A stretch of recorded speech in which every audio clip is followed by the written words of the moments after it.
So London Real has grown dramatically in 8 years, and almost no one in the world knows who you are. 99.9% of the people on the planet have never heard of you, have never seen one of your videos, and that's okay. 10 people, 100 people, 1,000 people, it would be enough. Because otherwise you gotta start chasing a Kardashian.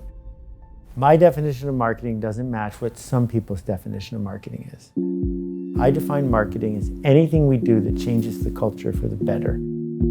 If you think back just 100 years ago, when women didn't even have the right to vote yet, when it wasn't exceptional at all to be overtly racist, that there were just expectations in our culture that we have moved past.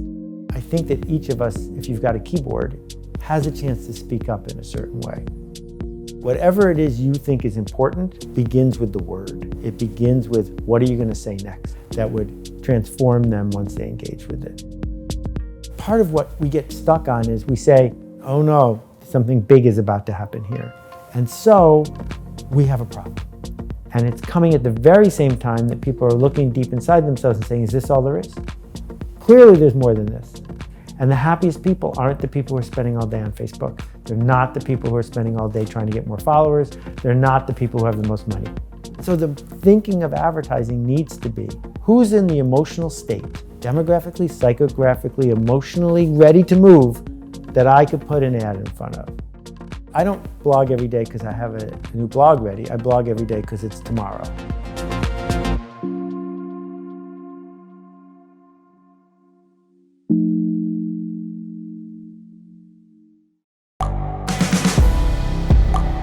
The world is changing. Inspiration is everywhere. It has never been so easy to connect, share, and bring people together. We're learning from others and finding the best in ourselves. Challenging our beliefs. Sharing our vulnerability. Overcoming our fears. Transforming ourselves so we can transform the world. How far can we go? This is London Real. I am Brian Rose. My guest today is...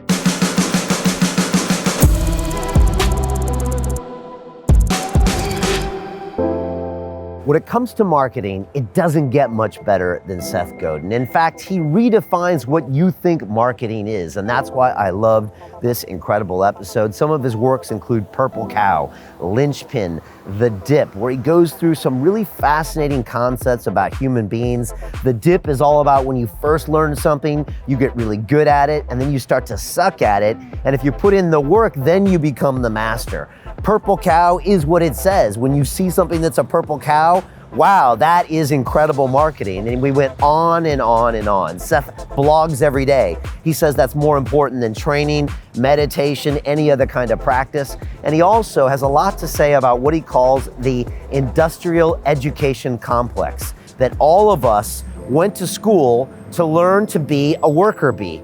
And we were not taught to think outside the box. And that's what his book Linchpin is all about. Someone that can go out there and make things happen. That's the kind of person I want to hire. And that's the kind of person you want to learn how to be, as opposed to someone who just takes orders or memorizes things or do what they're told. I love sitting down with Seth. I've been waiting to do this interview for over 3 years, and this man did not disappoint. So much to think about, so much to learn. He's got an incredible podcast, and he's always on the cutting edge of marketing. So get your pen and paper ready, because Seth Godin is about to take you to school. This is London Real. I am Brian Rose. My guest today is Seth Godin, often described as the ultimate entrepreneur for the information age. You've written 19 books on marketing, including Linchpin, The Dip, Purple Cow, Tribes, and This is Marketing, all worldwide bestsellers. You've also created the most successful marketing blog in the world, and you've been inducted into the Marketing Hall of Fame. In 2018, you launched Akimbo, a podcast where you share ideas around business, marketing, and culture. Your Akimbo workshops have changed the lives of more than 14,000 people in 70 countries, with your online Alt MBA accelerating personal and professional transformation by providing an extensive view of leadership, organizations, and change. Seth, welcome to London Real in New York City. Thank you for having me. Thanks for coming all this way. My pleasure. It's great to have you here. You know, as I look through all of your work, Seth, I always wonder if you might have inherited some type of marketing gene, you know, if it's somehow in your blood. And I'm wondering if you were always this way as a kid. You know, were you 8 years old giving lectures to your classmates about marketing? Because it seems to be part of who you are. Well, we need to clarify something right from the start. Okay. My definition of marketing doesn't match what some people's definition of marketing is.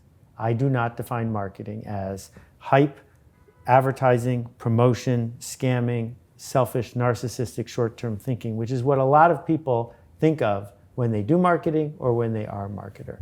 I define marketing as anything we do that changes the culture for the better. If you're willing to take responsibility for the work you're doing and you're bringing something to the world, then you're a marketer. Because if you do it better, it's going to work better than if you don't. And so, yeah, I've written those bestsellers, but almost none of them belong in the quote marketing section because they're about things like culture or technology or how we organize to move forward.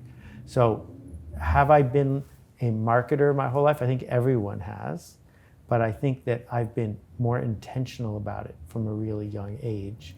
Not because I was born with it, none of us were born able to walk or talk, but because I decided it was important and I practiced it.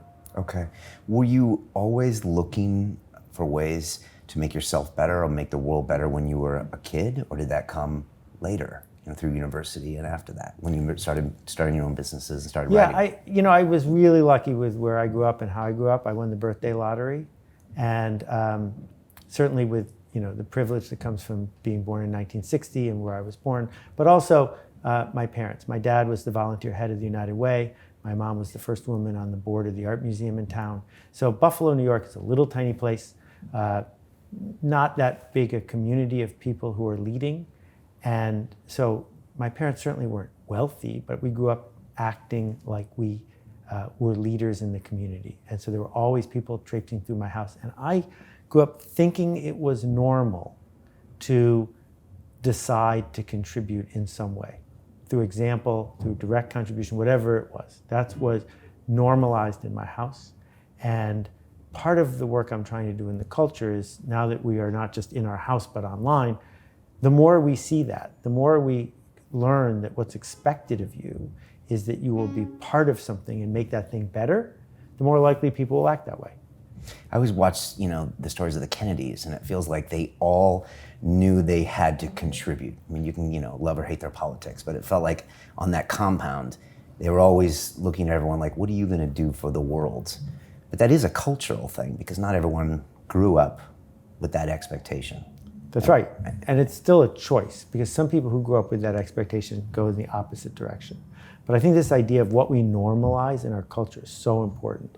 If you think back just 100 years ago, when women didn't even have the right to vote yet, when it wasn't exceptional at all to be overtly racist, that there were just expectations in our culture that we have moved past. And the fact is that the world is changing faster than ever, and today is the slowest it's ever going to change again. And that cycle keeps accelerating. The question is, in which direction? And I think that each of us, if you've got a keyboard, if you've got a device that's connected to 1 billion people, has a chance to speak up in a certain way.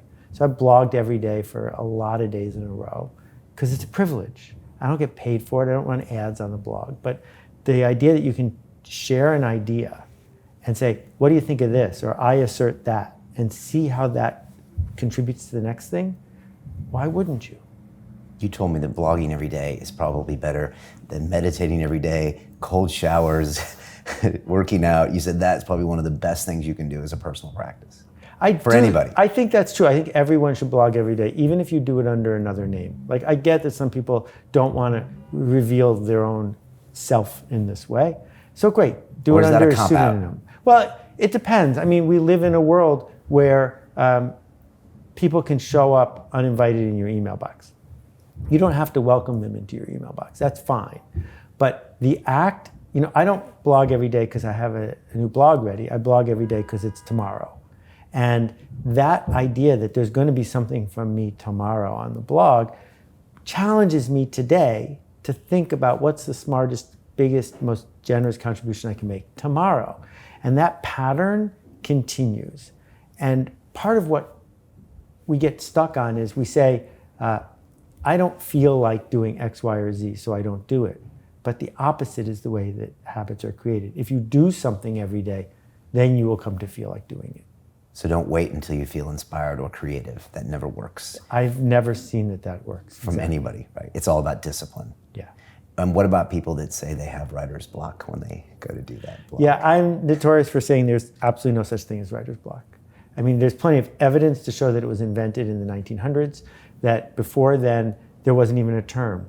And it came about partly because Percy Shelley wrote a poem, short essay that said, how dare anyone think they could be a poet? That the only way you could become a poet is be touched by the muse. If you haven't been touched by the muse, you're out of luck. Don't even try. And that got taken up by people who felt comfortable having writer's block. But then it became a term because suddenly writing could get you to be Ernest Hemingway.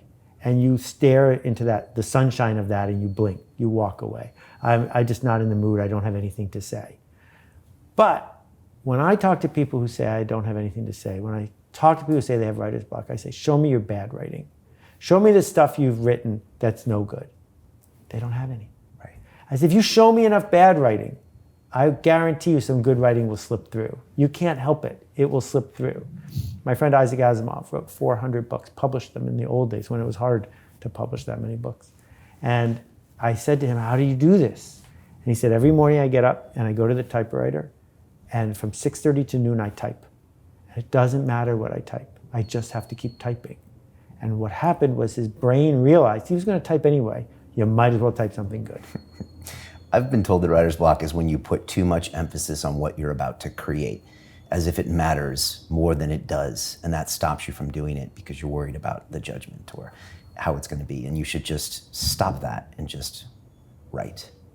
Yeah, I think that's an interesting way to go at a similar idea, which is that no one gets talker's block. No one gets walker's block. That if you are physically fit, you can do those things. But when it comes time to put it in print, you're saying, oh no, something big is about to happen here.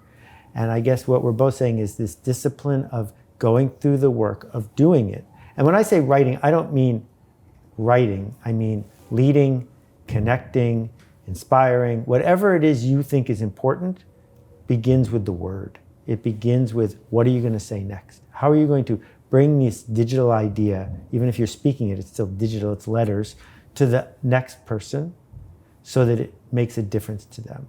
And what we've learned in the Alt MBA, so the way it works is it's a cohort of 120 people, and it lasts a month, 2 or 3 hours a day for a month around the world. And people come and they say, I'll never be able to keep up, and I'll never be able to do this. And I'm not in it, there's no video of me, it's cohorts and video and writing, video conferencing and writing. And at the end of a month, they're transformed. Because if you write that much for a month, if you give and get that kind of feedback, you can't bluff anymore. Because now you know you can do it because you did it. Right. Does a vlog count instead of a blog? Like, can you put the camera on yourself and talk to camera for 5 minutes knowing you're going to have to publish it? Would that I think it does, qualify? as long as you aren't talking about what you had for dinner. Okay. Right? I think that there's this vanity thing that goes on the internet that doesn't help anybody. And it's this faux authenticity of eavesdropping on somebody else's life. And that's a fine way to entertain. I don't think it's productive, but it works for entertainment purposes, but that's not scary. It's not scary to say, here I am walking my dog, ha, ha, ha. If it doesn't feel scary, then you haven't trained. You haven't moved forward. Okay. So that writing could be a blog, or it could be some type of leadership, or writing a proposal to someone, but get and write something, which means you're creating something, which could be judged, which means also it could be great. Exactly. And it could change the world and help other people. Exactly. Which I know one of the people you looked up to was Zig Ziglar, who said, I'm probably going to totally bludgeon this, but if you want to have a meaningful life, make life meaningful for other people. Is that right? I even like that better than what Zig said. Okay. I like that a lot better. Zig said, you can get anything in life you want if you'll help enough other people get what they want. And my challenge with that is the quid pro quo part, right? That because he came from a sales background, implied in that is, well, I'm your insurance broker, and if I help you get a golf game, you'll buy insurance from me. And that doesn't work for me. And so I've truncated it too. You can get everything in life you want if you'll just help enough other people. Right. Period. Right? That's enough. Just the privilege of being of service. And I like the fact that you added meaning to it. It's really good. Well, because it can't have a contingency, otherwise it taints Right. the original product. Exactly. You have to literally be willing to selflessly give, not expecting anything back, no payment, no congratulations even, just give it. And that's when it becomes its best form, I think. Right, exactly. With all the people connected in the world that can blog or create, do you feel optimistic about what we're going, or is it look harder these days because there's also an equal number of messages that are, vanity and narcissistic? How do you feel right now about the world? Well, there are really big discussions to have about, what's the mean temperature of the ocean, and I think almost everybody is minimizing the impact it's going to have when 1 billion people lose their homes. But that wasn't your question. The idea of the media ecosystem and all the noise that's out there and what happens when you give everyone a microphone. Steve Martin famously said that half the people are below average, and it doesn't matter what you're measuring, they are. And the idea that we used to have a gatekeeper for who got a microphone was good and bad. It was bad because it silenced voices we needed to hear. But it was good because it also kept microphones away from people who wanted to tear things down. When I think about what is on offer from the social media networks, it's really important to decode this. You are not their customer. You are their product. You did not pay them to use Twitter or Facebook. They are selling you to someone else. So they've created a regime where they make us feel bad all day long. And the only way to feel less bad is to click something. That's the cycle that they've built. And the problem with that cycle and the easily measured number of how many followers you have is it pushes people to be prurient, it pushes people to be angry, it pushes people to tear folks down, because that's what sells. If it bleeds, it leads, right? But it doesn't build a culture that we're proud of.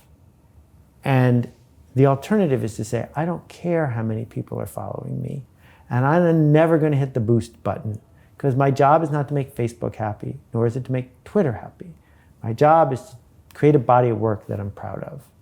And if we can embrace the idea of a smallest viable audience, not the biggest possible audience, but what's the audience that could sustain you? So London Real has grown dramatically in 8 years, and almost no one in the world knows who you are. 99.9% of the people on the planet have never heard of you, have never seen one of your videos, and that's okay. And getting comfortable with that is the foundation we need to do our work. Because otherwise, you got to start chasing a Kardashian. And the problem with that is we have a Kardashian already. We don't need another one of those. What we need is one of these. And the way to be one of these is to say, 10 people, 100 people, 1,000 people, it would be enough. And once you can get comfortable with enough in a world of infinity, it doesn't really matter how noisy it is. And you talk about this in your book, Tribe, about focusing on that small audience. And Kevin Kelly has the famous blog, 1,000 True Fans. We've had him on the show. And I try to teach my students this as well in the academy. And when I do it, we have a big Zoom call and their faces go blank. And I said, you got to find a micro niche, and I'm going to push you to go more micro, 2 more levels than you're going to want to. Exactly. And they never want to, because you know why they don't want to? Because I think they believe that the bigger the audience, the more successful they'll be. But there's probably something more subtle. I think there's something more subtle. What is it? I think we don't want to be on the hook. On the hook. Meaning, if there's only 3 people in the world you're making this for, and they don't like it, you're toast. Got it. Right? That this whole idea of Kanban, that making the supply chain really thin, making sure that the quality of each piece is just right for those 3 people, makes it a much bigger obligation on your part. Whereas if it's 1 million people, you're like, whatever, fine, you didn't like it, go ahead, I got others, plenty of them. And that shift, that's where it becomes magical. And if you name any artist who has stood the test of time in whatever field, that is what they did. What they did is worried about a few and shunned the non-believers. So it's the accountability that actually makes you show up. Exactly. The smaller the group, the more accountability, because you can see the faces. Right. As opposed to this massive Right. How crowd. dare you not know what I wanted? Right? Because there's only 3 of us.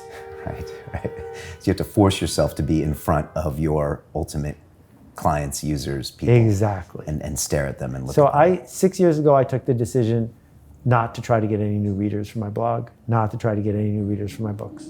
I have enough. That's fine. Thank you, 1 million for my blog. That's all I need. 2 million would not make my work better. It would not make my work more important. It would not make my writing better. What it would do is require me to do things like listicles and have plenty of arguments and things like that would get me more readers. Not my job, not my goal. My goal is, how can I serve this group? It's enough. Would you have to dilute your brand by definition to have more followers? Like Well, dilute is a tricky word, and so is Yeah. brand. So let's decode them a little bit. Brand is not logo.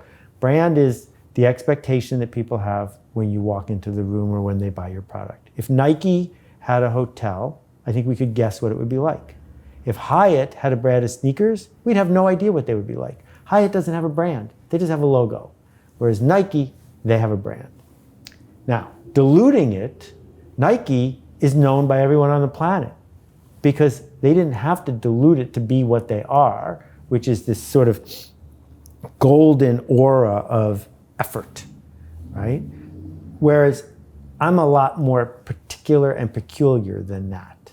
And so I would have to maybe condense it, refine it to be something a lot more symbolic than what I am. But I prefer to be the guy with enough obscure little bits around it that I'm doing the work I want to do, as opposed to looking in the rearview mirror and saying, what would get me the next zero of audience? You mentioned your alt MBA. What have you learned doing that? What were you wrong about? What were you right about? What surprised you? So I was surprised after we ran the first one as an experiment. The goal was, the typical online course has a 97% dropout rate. And I said, if this is the future of learning, that's not going to be acceptable. What would I change to fix that? And I did the opposite of every other online course in like 6 different areas. Like no video of me, and you have to apply to get in, and it's not free, and this and that.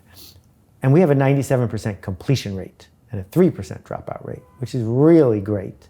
So after the first one, which was an experiment, I said, I'm really surprised. I got a lot of these pieces right. We should do it again. And now we're on our 38th session because it's working. The thing that has surprised me by far is how people talk themselves out of applying to it. That the logic and the rationale and the excuses, they run so deep. Because if you go to Harvard Business School or Stanford, where I went, you can tell everybody what you did. And it costs $250,000 in tuition and opportunity cost, and it's worth it because you get to tell other people what you did. And that's really what you're buying. And this, which costs 1/60th the amount of money, it's hard to tell other people because we intentionally made it hard to talk about. What exactly is it? Where's the curriculum? Where's all the proof? Where's the accreditation? We don't have any of those things. And because it's hard to talk about, you have to talk about it to yourself. And in that moment, you feel on the hook, and you feel insufficiency. And that runs super deep with people. How do we get folks to trust themselves? And this is something you deal with all the time, which is, it's not about more tactics. That the internet has become this sort of laundry list of, oh yeah, I read that blog post, only a paragraph of it, and I did this, and so why aren't I already successful? We have all the tactics we need. People have access to way more of this information than ever before, and yet we're not creating better work because it was never important to know that stuff. What was important is to believe that you have something to contribute. Right, and to get someone to walk into that fearful moment. Correct. And these days, at a distance, without a personal meeting. Have you found ways of getting people to do that? Because, I mean, that's the essence of what I do in my academy. I often say I have many guises of courses, public speaking, broadcasting, business. But at the end of the day, I push people into their fears to realize they're stronger than they are, and they have a voice, and they walk out with confidence. Right. So the marketer in me, who started to learn marketing from Jay Levinson and all the rest of my heroes years and years and years ago, wants there to be a top-down funnel.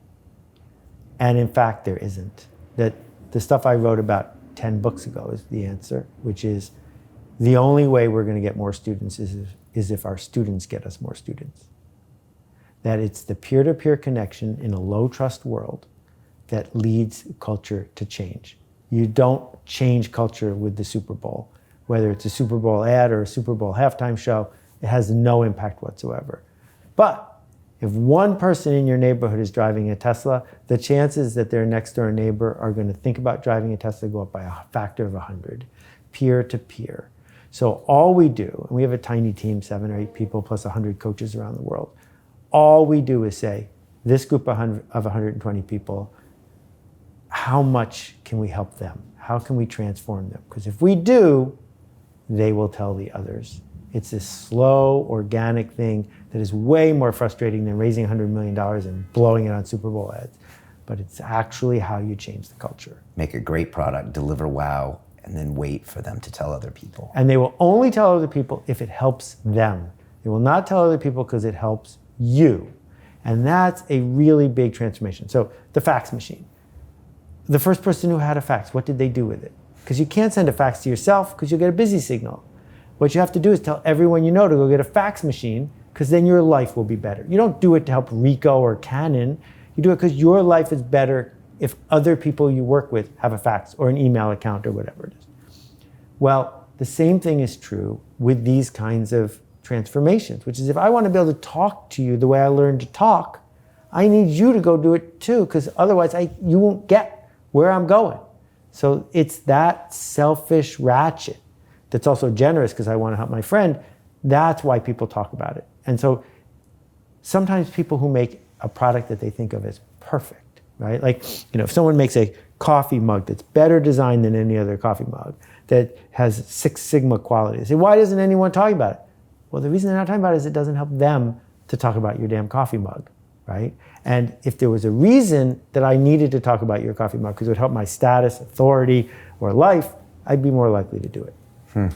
And so you're all MBA, ideally it's someone in a business that takes it and then says, wow, if my colleagues only could think this way, we could get a lot more done. Or is it also if my wife could think this way? Or how does that spread in the ideal world for you? So the range has been a 16-year-old young woman, a 78-year-old woman from the Isle of Man, people who are poets and run nonprofits, people who work at Amazon, Microsoft, Chobani,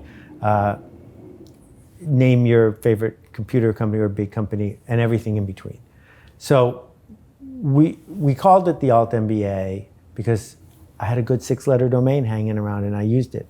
Not the perfect name because of the Alt part and the MBA part, but when you mish it all together, at least it's something that's ours. But we don't teach anything you learn in an Alt MBA. That's in an MBA. That's the point. That the point is that the MBA teaches all of the wrong things. It teaches industrial compliance. It teaches adherence to things that you can read in a book. And what we're trying to do is say to people, you don't need any more tactics. We just want you to think differently. And we have found probably our biggest resonance, 45% of people who take it get reimbursed by their company.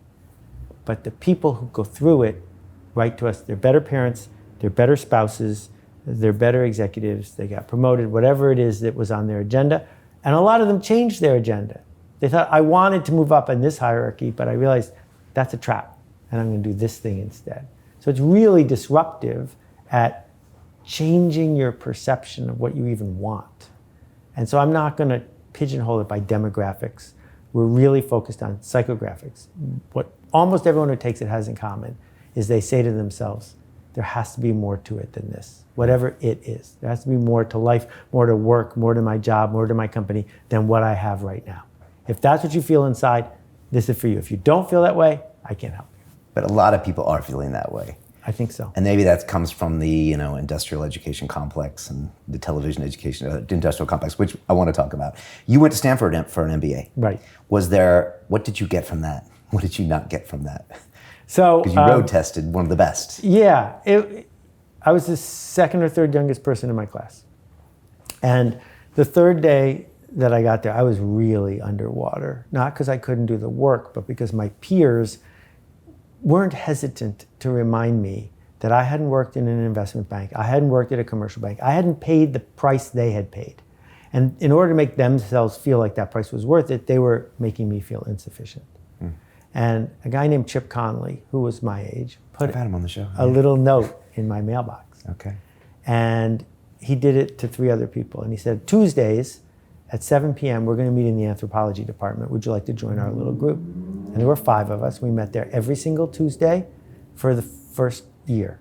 And we just brainstormed entrepreneurial ideas. We came up with thousands of them in that room. That was the biggest thing I got out of business school. Being seen by Chip, being part of that circle, realizing that I had something to contribute was magical. And the second thing I got out of business school was the summer job that I got, which I couldn't have gotten without it. And that was in Boston. And the story of that is that I got a job for the summer as the assistant to the president of Activision in California. Fastest growing company in the history of the world, assistant to the president. Activision, gaming company. Yeah. Okay. And they were on a roller coaster ride. It was amazing. And at the last minute, I found out I couldn't stay in California. I had to get back to Boston to be with my family. And so I only had 4 weeks to find a job. And I almost got a job offer from Lotus, the people who invented the PC spreadsheet. I almost got a job at Hayden Software, the people who did Sargon, the chess program. They, however, interviewed me at the International House of Pancakes and turned me down. So then there were 2 possibilities left. One was Parker Brothers, and I'm a gaming guy and have been forever. Parker Brothers offered me a job in their computer game division, which was thrilling. It was Parker Brothers. And then I got this job offer from a little tiny company called Spinnaker. I was the 30th person, and they were inventing educational computer games, which didn't exist at the time. And I don't know why I turned down the Parker Brothers job. Something inside of me just said, don't do that. And 2 weeks into the summer, Parker Brothers shut down the entire division and fired every single person.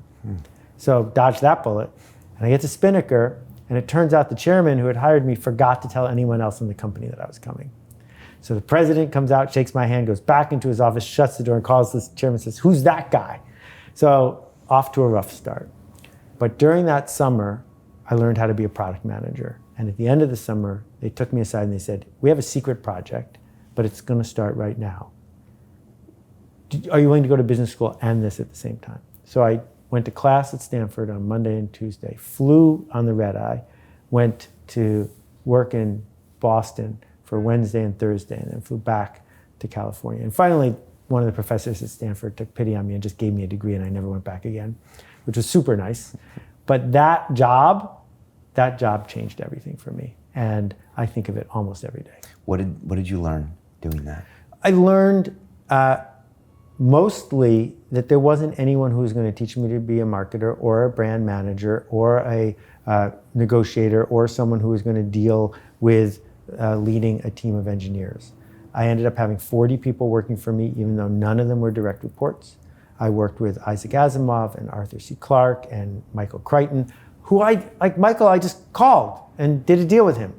I was 24 years old, but no one was stopping me, so I just did. And this was practice for the internet, because what it showed me was that, yes, I had the backing. It wasn't my money on the table, but that I was able to weave together things, products that people loved. We shipped Fahrenheit 451 based on Ray Bradbury's novel. It was a computer game. And 2 days after we shipped it, I get a call in my office, because there's no email, and it's Herbie Hancock. Like the Herbie Hancock. And he says, man, I just want to tell you, I just finished the game. It was I was like, wait, what just happened here? And then I was hooked. Hooked on creating products. Creating something for people that would transform them once they engage with it. Okay. Yeah. Is it true that every one of your books comes from a lesson you learned in your life or one of these experiences you had in a corporation or on your own? I mean, I would say that most of what I write and teach, I do because I wish someone had taught it to me a long time ago. That what I do for a living is I notice things. Why is it like this? Like, why in New York City do you have to show a driver's license to get into an office building? How is showing a driver's license, bad guys don't have driver's licenses? If someone is going to infiltrate an office building and do an evil deed, how will a driver's license keep them from doing that, right? And I notice this, and some people notice this and they get frustrated. I try to decode it. And sometimes if I decode something and it feels more universal than just a noise in my head, I'll share it. Because once it's seen, then you can work with it. And I like when I learn something about how the world works from someone else, because it helps me get through a situation because I understand it better. And so with every book that I've written, what I'm saying is I'm noticing this thing in the world. And here's how I think it works, and here's how I think it might help you make things better. Maybe it's worth $20 for you to find out. Super Bowl, we just saw a lot of money spent on those ads. Is that all a waste in your mind? Well, it depends on what you're measuring, what you're after. Intentional action is who's it for and what's it for. So if you sell beer or chips, it has been shown that at halftime, you make enough money from sales at convenience stores to pay for the ad you ran during the first quarter. So in that way, for sure, that works. But maybe who it's for is to make people on Wall Street think your company is real. Maybe who it's for is to make the boss know that the CMO's office is doing something. Maybe what it's for is to bring in your best clients to wherever the Super Bowl is being held because you get to have a box. So it's for a lot of things. But if the question is, does it sell more cars or does it sell more anything? The answer is no. And the reason is really simple, which is this. Advertising works better when it's specific. Meaning, advertising cars to people who don't know how to drive is a waste of money. Advertising chips to people who don't eat chips is a waste of money. That's one of the reasons why Facebook is so profitable, because you can reach exactly who you want, psychographically or demographically. Why would you pay a premium to reach everyone? You should pay less to reach everyone, because everyone is worth less than someone. And so the thinking of advertising needs to be, who's in the emotional state, demographically, psychographically, emotionally ready to move, that I could put an ad in front of. Now, what they know at Mercedes is that they have to run $1,000 worth of ads to sell one Mercedes, and it's worth it to them. They don't know which one of those $1,000 worth of ads is going to reach the right person on the right day, so they got to run all the other ones too. But it doesn't make sense to run Mercedes ads in a country where they don't sell Mercedes, because you're never going to get anyone. So being specific, again, as we said a little while ago, is really scary. Because if you pick your audience and you're wrong, that's on you. The Super Bowl, way less scary. It's not your money. Let's reach everyone. And guess what? We'll get to sit in the box. When you look at the Fortune 500 companies, how many of those get it right when it comes to their marketing, their advertising? You mentioned Mercedes. Right. So Fortune 500 companies are basically nation states. That the people who run them are royalty. They have their own army and air force. They are surrounded by lieutenants, and there's a court and the whole thing. You got to be really incompetent to screw up a Fortune 500 company in the short run. In the short run, the market wants a boring product that's proven in the center at a reasonable price because it's deniable. Oh, I bought what everyone else bought. So the history, almost none of the Fortune 500 is the same as it was in 1950. They get replaced. Why? Because they keep doing what they were doing, because that's what they're getting paid to do, until the world changes. It's the innovator's dilemma? Exactly. This is the innovator's dilemma. Okay. Clayton, rest in peace. Right. And so then they disappear. But along the way, until recently, that was fine, because you could retire before that happened. So I worked with Kodak years ago, and a friend of mine did a lot of consulting for them. And the Kodak, most people know, invented the digital camera as well and owned all the patents. And as film was dying, Kodak was just churning into film as hard as they can. And my friend said to the CEO, "You're going to have to scale back the film thing." And he said to her, "Come over here, look out the window." He says, "How many buildings do you see out there?" And she started counting. He said, "I'll tell you, it's 38. He said, "Now another question. How many processes are involved in making film?" The answer is 38. There was one building for each one of the processes necessary for Kodak to make film. They were optimized to do one thing. And as a result, you couldn't slowly scale back film because you couldn't close any of the 38 buildings. You needed all of them. They were a dinosaur, but dinosaurs were really good at eating plants in large volume until the asteroid hit. And the same thing is true for most Fortune 500 companies. So most of, the average CMO at a Fortune 500 company lasts 18 months. And the reason they last 18 months is because it takes 5 months for them to make promises, a year for them to have a grace period, and then a month for the CEO to realize the promises aren't going to get kept, and they get replaced again. Because unlike every other department at the company, the CMO promises to change everything. The CMO promises miracles. Accounting never promises miracles. Production doesn't, right? Yeah. But marketing does. And so they're hiring the wrong people for the wrong reason. If you want a miracle, you're not going to change it by changing your ads. You're going to get the miracle by closing 19 of the 38 buildings. You're going to get the miracle by changing who you hire and how you hire them.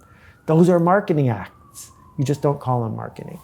And that will never happen in a Fortune 500 company because you can't turn that ship. Innovator's dilemma. It's or can it interesting. happen every now and then? Every now and then it has happened, and it can happen. We certainly saw Satya do it at Microsoft.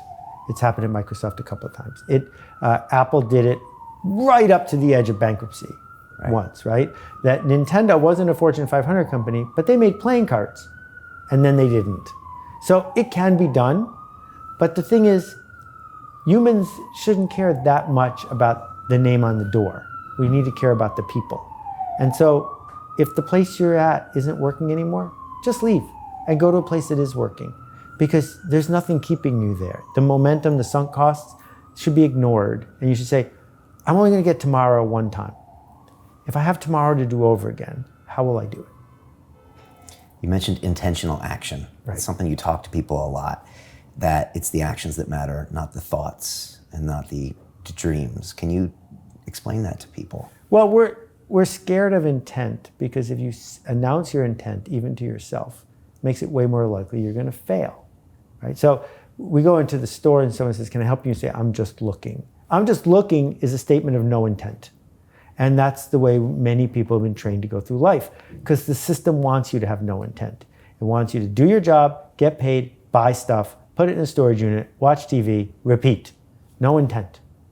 And as soon as we start having intent, we hesitate, because who are we to do it, right? We feel like an imposter when we have intent. But if you can announce your intent, then you can get to who exactly are you seeking to change? What change exactly are you seeking to make? So you know who has intent? Surgeons. If you go to a surgeon, she doesn't just accidentally cut you open. She says, you have a blocked vein or whatever. I'm going to go in there and fix it. Intent. It either works or it doesn't work. And that action, whether we work for a company or on our own, can fuel us doing ever better work, because we can say, I set out to do this, and it either worked and I'm sorry it did, or it worked and I'm glad it did, or I could have done it better and here's how. And how do you set intentions? Is it goals? Is it values? Is it a mission? For me personally? Yeah, and for anyone out there who wants to do it. Well, I think that all of us have no place to begin but with ourselves.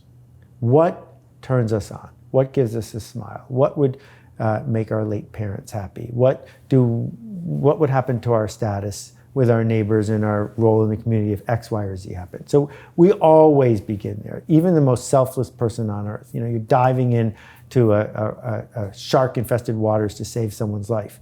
Well, yes, saving their life is important, but part of the reason it's important is you want to be the kind of person that would have done that act and saved that person's life. Being that kind of person is better than walking away and watching them drown.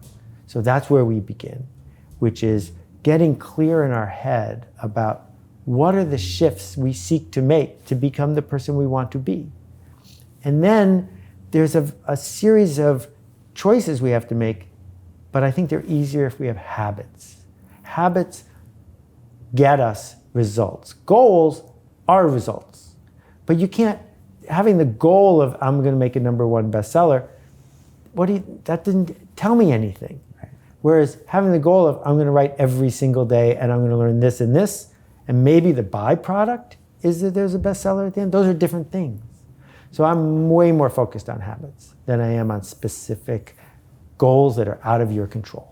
Besides your daily writing, what are some of the other habits you've adopted over the years? I ask why a lot. I have rules for myself that I make once and then I don't negotiate them again. So I haven't had a piece of meat or chicken since 1980 something, because I just don't want to keep revisiting the question, right? I made a good decision. The decision has served me well. I'm done with that decision. I'm going to go on to the next one. The habit of ignoring sunk costs, which is really hard, which is to say, it doesn't matter how much it took me to get to X. If I don't want X anymore, I shouldn't keep with that. The idea of not having a meeting, I don't have meetings. I will have one-on-one conversations all the time. But it's very hard to persuade me to sit in a room with 3 or 4 or 6 people as we go around the room and do X, Y, or Z. Send me a memo, put it in Slack. I don't need to do that. And as a result of no TV and no memos, I have 6 or 7 hours every day that most people don't have. To continue watching the rest of the episode for free, visit our website londonreal.tv or click the link in the description below.